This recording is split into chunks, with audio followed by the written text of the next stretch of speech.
Telangana BJP उम्र के in charge तरुण चुग ने कहा कि तेलंगाना में अली बाबा 40 ओवर की हुक्मरानी चल रही है। चंद्रशेखर राव की हुक्मरानी में लूटमार के सिवा कोई काम नहीं हो रहा है। अवामी दौलत को लूटना और उसे छुपा लेना केसीआर खानदान की आदत बन गई है। उन्होंने आज वरंगल का दौरा किया, जहां वरंगल और हनमकुंडा के बीजेपी कायदीन ने उनका बड़े पैमाने पर इस्तकबाल किया। बाद वरंगल पार्लिमानी हल्के के तहत आने वाले असेंबली इलेक्शन की कोर कमेटी के अरकान के साथ एक इजलास मुनक्किद किया।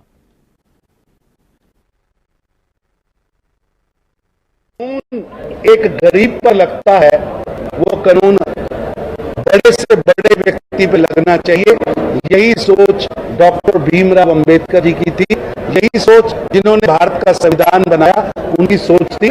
और इनको एजेंसियों को कोऑपरेट करना चाहिए और सच बताना चाहिए कि पैसा कहां कहां गया, किस किस के हाथ में गया। चश्मदीद गवाह क्या कह रहे हैं उनके सामने आने से पहले ही इन्हें सच बताना चाहिए। बता ये शराब के माध्यम से देश को लूटा किसने, लुटाया किसने, लूट के षड्यंत्र का सरगना कौन है।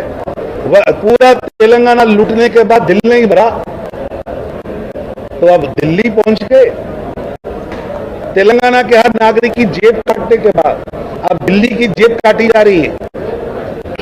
इसलिए मैंने कहा डिवर्शन नहीं, ये बीजेपी नहीं है भैया, वो ईडी है। ईडी को जवाब दो, ईडी के प्रश्नों का जवाब दो।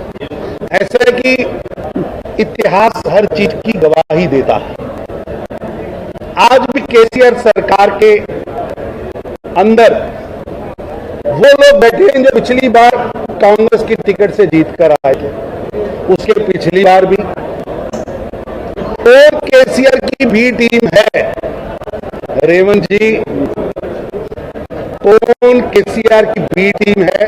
रेवंत जी, आपका इतिहास बताता है कि आज भी केसीआर के सरकार में आपके विधायक हैं। पिछले